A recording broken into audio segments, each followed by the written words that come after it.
반갑습니다. 자리하세요. 오파드입니다. 오늘은 일단 크림의 잘못된 검수나 CS에 관한 얘기는 아니고 검수 부분은 해당되나? 아무튼 재밌는 사건이 하나 터져서 여러분들에게도 알려드리면 좋겠다 싶어서 가져왔습니다.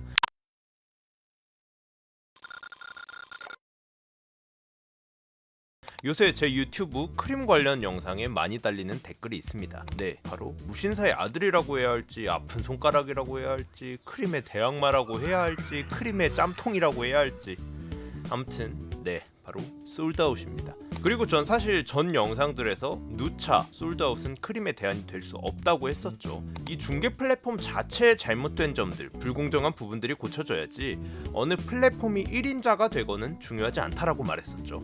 하지만 저도 일견 동의하는 부분은 이 크림이 너무 압도적인 독점을 해버리니까 서로 경쟁조차도 안 되는, 그러니까 눈치도 안 보고 아나무인격으로 판매자와 구매자, 그러니까 이용자 양쪽한테 갑질을 해버린다는 것. 원래 좀 그래도 1인자를 위협하는 2인자가 있으면 거기에 이용자들 뺏길까봐 1인자라도 어떻게든 이용자들 눈치 보면서 혜택 주고 서비스도, 그러니까 크림이면 검수 속도나 일관성 등이겠죠. 이런 게 지금처럼 개판에 갑질을 할 수 있었을까 하는 생각이 들긴 하는 거죠. 물론 이렇게 된 데에는 네이버가 크림에 몇천억을 쏟아부을 동안 무신사는 솔드아웃에 그저 크림을 따라가기에만 급급한 정도의 면피용 투자만 하는 것 같다고 느꼈었는데, 그런 자본력의 차이에서 오는 마케팅이나 홍보 효과, 개발자들의 연봉 차이 같은 데서 오는 앱의 UI라든지 편의성, 이런 차이도 크다고 생각하지만 아마 여러분들도 다 아실 이 사건, 크림과 무신사 두 기업의 자존심을 건 싸움이 지난달 2월 발생했습니다. 패션 쇼핑몰 1위 업체 무신사가 이른바 짝퉁을 팔았다는 논란이 뜨겁습니다. 인터넷 패션 플랫폼 1위 무신사와 네이버의 짝퉁 진실 공방이 화제가 됐었죠. 네, 에센셜 짝퉁 공방 사건입니다. 이 사건 이후 전 네이버 크림과 무신사 솔드아웃 사이엔 넘을 수 없는 4차원의 벽, 즉 넘사벽이 생겨버렸다고 생각합니다. 사실 이쪽 업계에 빠삭한 제 입장에서 보면 찝찝한 부분도 많고, 어떻게 피오 오브 갓의 공식적인 지지 문서를 받아내었는가, 이건 크림만이 알고 있겠죠.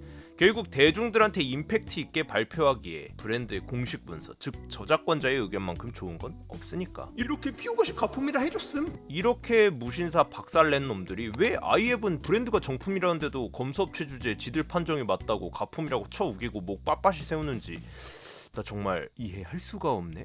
근데 이 사건에서 솔드아웃은 조금 억울할 만도 하죠. 왜냐면 사실 저건 솔드아웃을 통해서 검수 통과가 된 제품은 아니고 무신사 부티크를 통해서 판매된 제품이 크림에서 가품 판정을 받은 거니까. 물론 추후에 정품이다 아니다로 싸울 때 내세운 무신사 측 근거의 출처, 즉 정품이라고 판정을 한 그건 아마도 솔드아웃 측 인력들이랑도 머리를 맞대고 나온 결과일 거라 사실 크게 억울할 건 없다 싶기도 하지만요. 아무튼 굳이 솔드아웃 측의 입장을 대변하자면 저번 에센셜 짝퉁 사건은 무신사 vs 크림이었지 솔드아웃 vs 크림은 아니었다 라고 소리를 내볼 수도 있다는 거죠. 하지만 사람들은 솔드아웃 이꼴 무신사로 보기 때문에 같이 이미지가 나락을 가버린 거고. 아무튼 위 얘긴 서론이고, 최근 드디어 저 솔드아웃 입장에선 이긴다면 억울함을 만회할 수 있는, 크림 입장에선 이미 굳힌 1인자의 위치를 다시 한 번 더 공고히 다질 수 있는 사건이 터져서 여러분들에게 영상으로 소개해드리려고 가져왔습니다. 사건의 발단은 저희 오파드 카페에 8월 2일에 올라온 글이었습니다. 글 제목 솔닷 구매권 크림 가품 정지 슈슈슈. 내용을 보면 문제가 되고 있는 제품은 뉴발란스의 530 모델인데 이렇게 크림 검수 불합격 내용 캡처가 있고 아래엔 위의 제품과 동일한 제품 사이즈의 솔드아웃 구매 내역이 있었습니다. 이러면서 말 50% 손절 친 건데 란 내용의 글. 아니 근데 이거 진짜 가품이면 50% 손절이 아니고 시세도 떨어졌는데 구매 금액의 3배를 솔드아웃 측에서 보상을 해주니까 300% 익절 아닌가? 암튼 이러고 도대체 왜 가품인지, 뭐가 가품인지 크림에 문의를 해보셨다고 해요. 그래야 솔드아웃 측에도 이야기를 할 테니까. 그것에 대한 문의 답변 내용이 3일 뒤인 8월 5일에 올라온 두 번째 글, 솔드아웃에서 산 거 박스만 가품이라네? 라고 해서 크림에서 해당 제품이 가품이라고 판정을 한 근거에 대한 설명이 되어 있습니다. 근데 요새 이 새끼들 왜 가품이나 중고 판정하고 페널티는 바로 칼같이 매기면서 왜 가품이냐 중고냐 물어보면 사진도 첨부 안 해주고 요청하면 내부 기밀이라 안 됩니다, 이랄 짓 떠는 이러는 것도 꼴받긴 하는데 암튼 그래도 솔드아웃에 얘기할 가품인 사유는 얘기해 주셨잖아. 한잔해. 박스를 우리가 신고 다니진 않지만 이런 스니커즈들은 단순히 신발 본품뿐만이 아니라 여분끈이나 박스나 속지 등의 패키징까지 이 제품을 구매하려는 사람들을 설득시킬 수 있는 하나의 수단이란 것 정도 다 아시잖아요. 뭐 이거 외에도 나중에 혹시 중고로 팔거나 할 때도 구매처 증명이라든지 해도 도움이 되는 중요한 구성품이기도 하니까. 애초에 정품이란 건 신발 본품부터 여분끈, 속지, 박스까지 하나의 패키징으로 이루어져 있고 이 중 하나라도 모자라다면 정품 새 상품으로선 당연히 낙제점인 겁니다. 아무튼 그리고 2일 뒤 크림에서 해당 제품이 반송이 오고 올리신 글. 이게 해당 제품의 박스 사진인데 일단 보기만 해도 약간 기분이 묘하게 나빠진다고 해야 할까?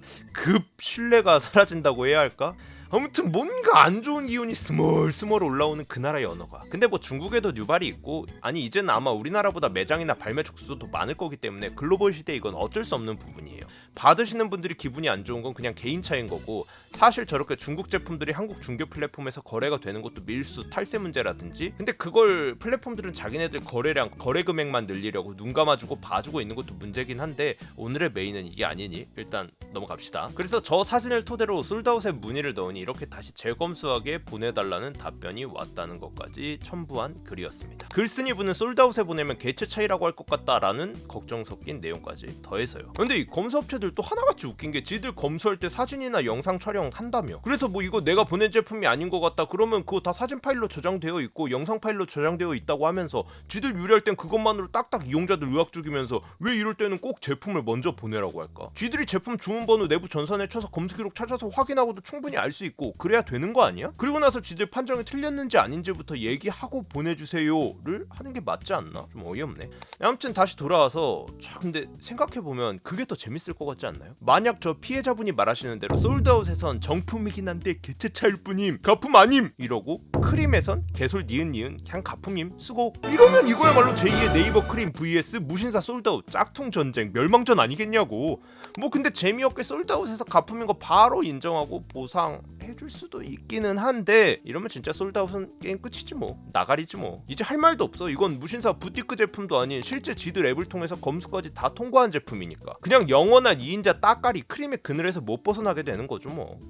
제 생각은 어떻냐고요? 일단 저는 저 제품을 사본 적도 없고 본 적도 없기 때문에 그냥 순전히 이 상황과 그 프로세스 등을 알고 있는 지식과 경험에서만 나오는 의견인 건데 내 가슴은, 내 심장은 솔드아웃을 응원하는데 내 머리는 크림이 이길 것 같다고 생각하네. 왜냐면 일단 크림이 가품이라고 주장한 입장인데 가품은 뭔가가 정품이랑 확연히 틀린 부분이 있으니까 그걸 근거로 가품이라고 하는 거잖아요. 근데 정품은 그냥 뭐 이게 개체 차인지 뭔지 알기가 쉽지 않단 말이죠. 저작권자 본인이 아니고서야. 여기서 또 중요한 게 데이터인데 데이터라는 건 결국 얼마나 이 제품에 대한 많은 검수 데이터가 있냐는 건데 뭐 많은 분들이 아시다시피 거래량 자체가 크림이 워낙 압도적이라 검수 데이터도 그만큼 크림이 더 많은 개체에 대한 데이터를 확보하고 있을 거고 그걸 기반으로 해서 나온 판정일 거라. 저는 악마가 폭탄 먹거리 가져와서 오파드 대답! 하면 바로 크림을 외치긴 할 거라는 거. 저는 솔드아웃이 반전을 보여줬으면 좋긴 하겠는데 크림도 이런 것도 정가품 제대로 못 보는 새끼들인데 솔드아웃 이 새끼들은 그걸 넘어서는 패급이라 좀 불안하긴 하네요. 아무튼 오늘 영상은 여기까지. 우린 팝콘만 튀기면서 기다려보자고요. 그럼 갑니다.